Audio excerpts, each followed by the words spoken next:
Hello, my name's Andy. I'm the Ginger Pondkeeper. Welcome to episode 114. In this episode, I'm going to be taking a look at the treatment I use to combat algae in my pond. It's a video I've promised I'd make for a couple of years, but for one reason or another, although mainly laziness, I'm only just getting round to it. Before I get into the meat of the video, I'll just apologise ahead of time. I got a bit of a cold and a sore throat, so if the narration is even worse than normal, that's why. Anyway, let's go. So, as I've said previously, I prefer not to make videos about specific treatments, techniques or systems, etc. without doing a degree of research into them first. I generally think that as YouTubers, we should realise that, to a lesser or greater degree, viewers of our videos do use the content to inform their hobby, even with smaller channels like mine. And as such, we should try to make sure that the information we share is as objective and factual as possible. So, since the first year I had a pond and the inevitable algae bloom that most pond keepers experience, and subsequently during most of the following years, I've used just one type of algae treatment. However, back then I chose it somewhat on a whim, but have continued to use it based on a number of factors, none of them particularly research based. One, it's worked, and usually after the first dose alone. Two, invariably I use a significantly lower dose than the recommended one, approximately 65 to 70%. Three, there's been no observed negative effect on the pond plants. Four, more importantly, there's been no observed negative effects on my fish. Now, this seems like a glowing endorsement, and as an anecdote, it is. However, it's important to be mindful that not only can very similar ponds be quite different in terms of volume, stocking, pH, etc., all of which may or may not impact the safety and efficacy of products used in them, but that also my pond is relatively different to many others. Firstly, I have wild strain, common and mirror carp that are far more robust health-wise than koi or more ornamental goldfish, for example.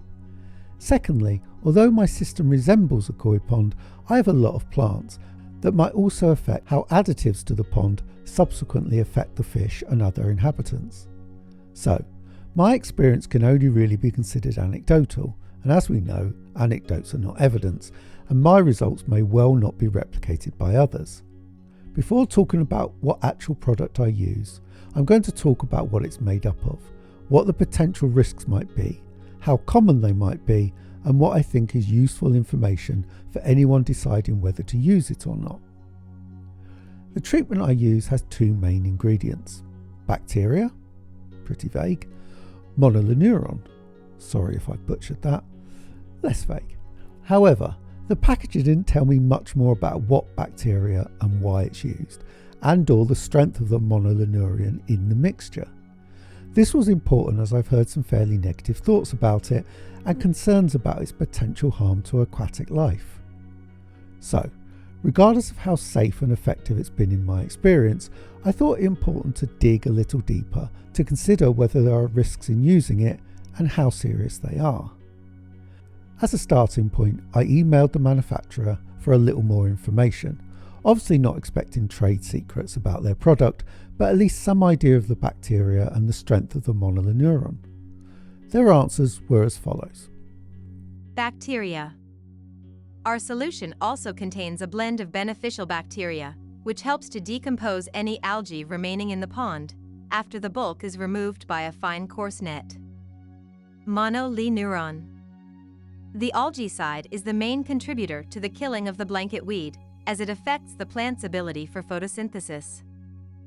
Following uptake of monolunuron through roots and leaves of weeds, monolunuron causes early symptoms of yellowing and dieback of the leaves, eventually resulting in weed death. Our formula contains 0.29% weight by volume monolunuron. Now, pretty standard information and a neat guide of how it all works on plant life. For me though, the real key bit was the 0.29% weight by volume of monolunuron in their formula. And as I'm sure you can guess, it's key information in working out the likelihood of toxic reactions in other pond life. But I'll get to that in a lot more detail in a bit. I also did the rounds of a variety of online sources, looking for other people's views and experiences in using it, whether in my treatment of choice or another. I'm going to anonymise them, as these aren't people I've openly asked for quotes for this video. But anyway, here's a selection. This product is toxic to wildlife and harmful to the environment. It should be banned. It was not obvious in the description. I am returning it. I wanted a biological safe product to remove blanket weed. I cannot understand what anyone would wish to use something which kills all living things in a pond.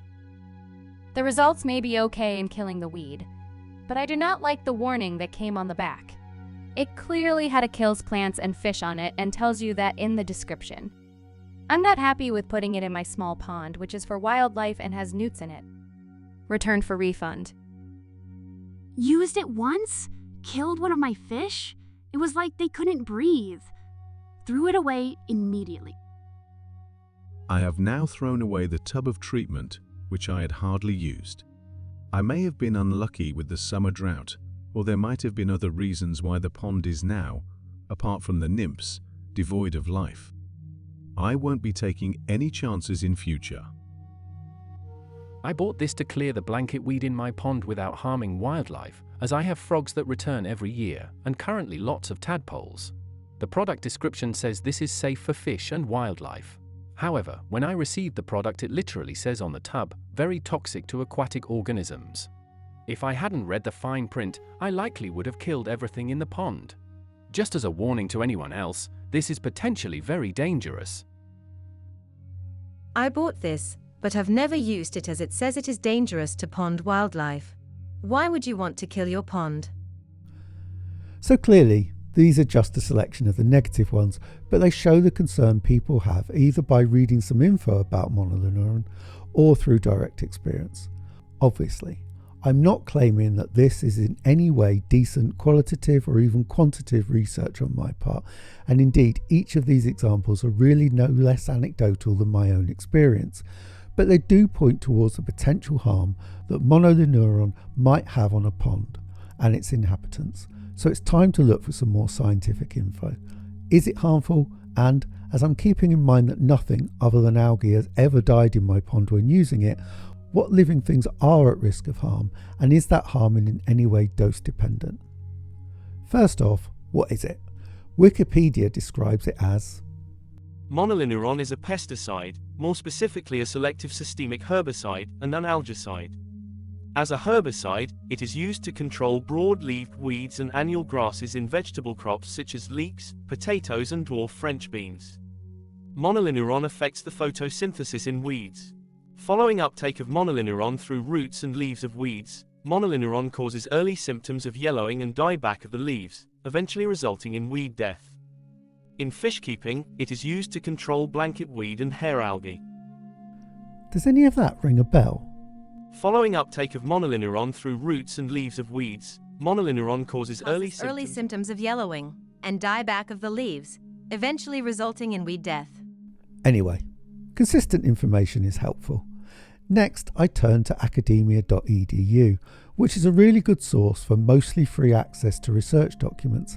However, it wasn't really that helpful in finding relevant information to its use in pond keeping. But I still wanted to find out clearer information than anecdotal, non-scientific, positive or negative views related to toxicity to aquatic life. Another useful source for such information is safety data sheets. So, a long day of Googling, and even binging, turned up a ton of them. Now, while useful, they can be a mixed bag too, as depending on the usage they're written for will depend on how detailed and or focused they'll be in the areas I want. The key part for me would be what is usually part 12 of safety data sheets, ecological information. As I said, a mixed bag. Some would report under toxicity. Toxicity to fish, no data available. Toxicity to Daphnia and other aquatic invertebrates, no data available. Toxicity to algae, no data available. Toxicity to microorganisms, no data available. Which is clearly not accurate. Others reported Monolinuron is moderately toxic to fish, aquatic invertebrates, aquatic plants, and earthworms. Which is both worrying and unhelpful, as one, many substances can be toxic depending on dosage and length of exposure. See episode 110 for more of my ramblings on that. And two, as I've used it many times without killing anything, there must be more to it than that. And if we're going to make any kind of decisions around its safety, more details are required. So, more extremely hard Googling later, and much more information was uncovered. First off, this one. Toxicity to fish LC50 Cyprinus carpio, carp 12.9 milligrams per liter. Which is pretty spot on for me and shows that a dose of 12.9 milligrams per litre, it will be toxic to carp.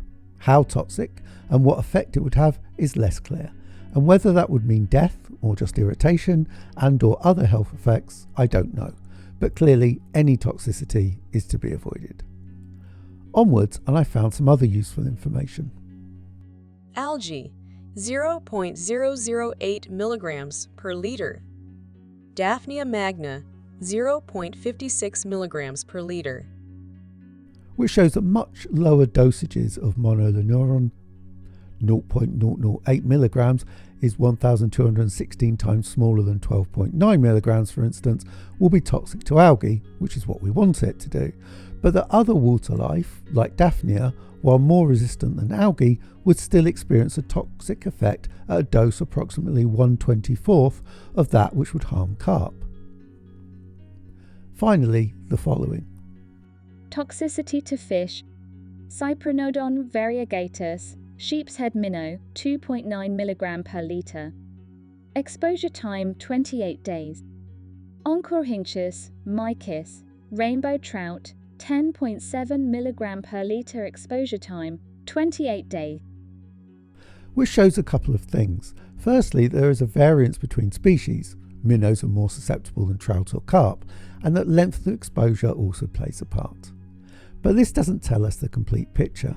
What I looked at next is how these dosages related to the strength of the monolinuron found in my algae treatment, as if it was anything close to a toxic dose, then that would be concerning, even if I've gotten away with it so far, apparently.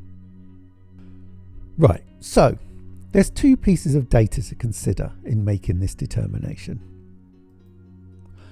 Our formula contains 0.2% weight by volume of monolinuron, which is what the manufacturer told us, and toxicity to fish, LC50, Cyprinus carpio, carp, is 12.9 milligrams per litre.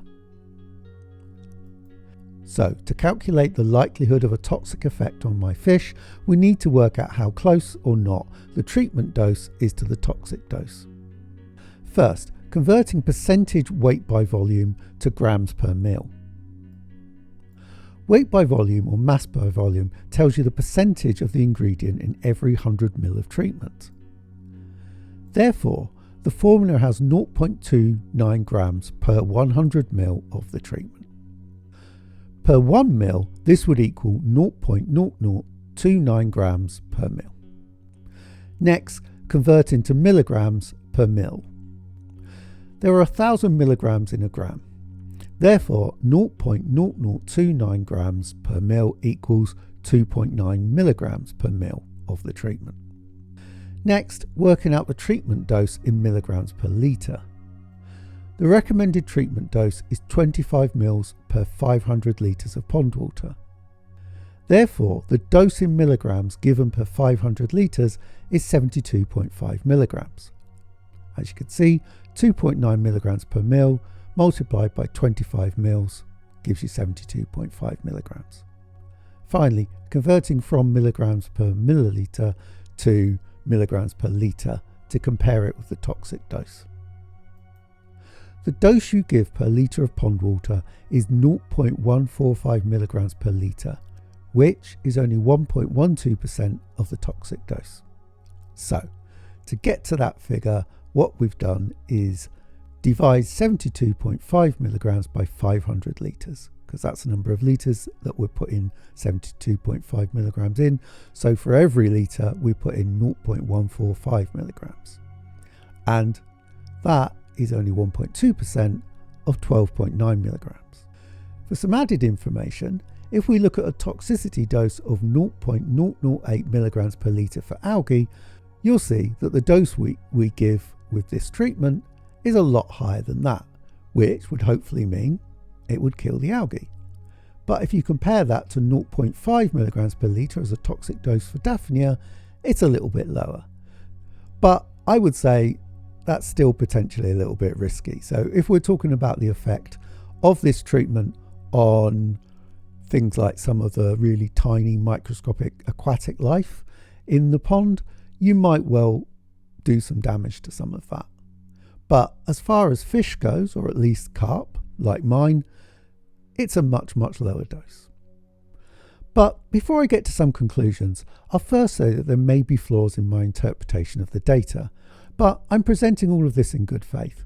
If you've more info or have some different perspectives, please share. Learning is a good thing, and science, even my version of it, is there to be questioned and re-evaluated.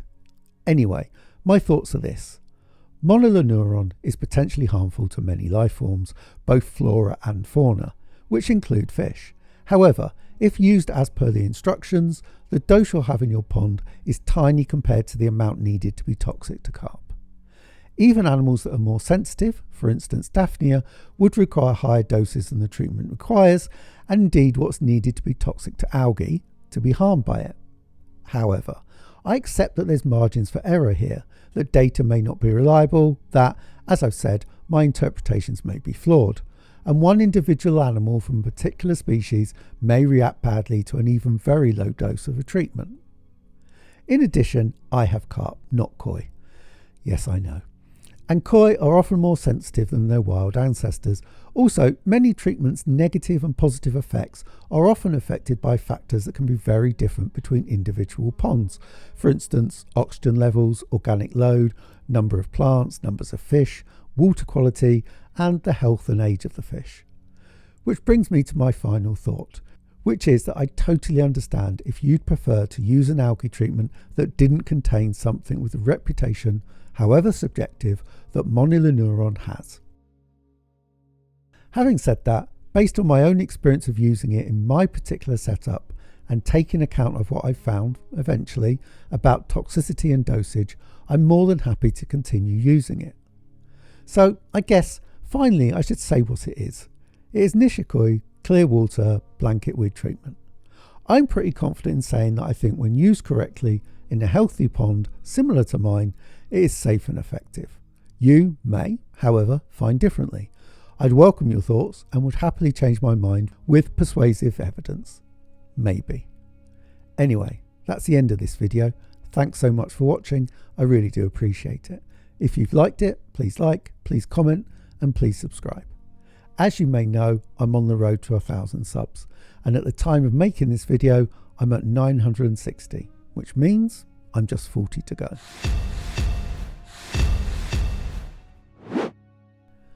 Thanks again for watching, and I'll see you next time.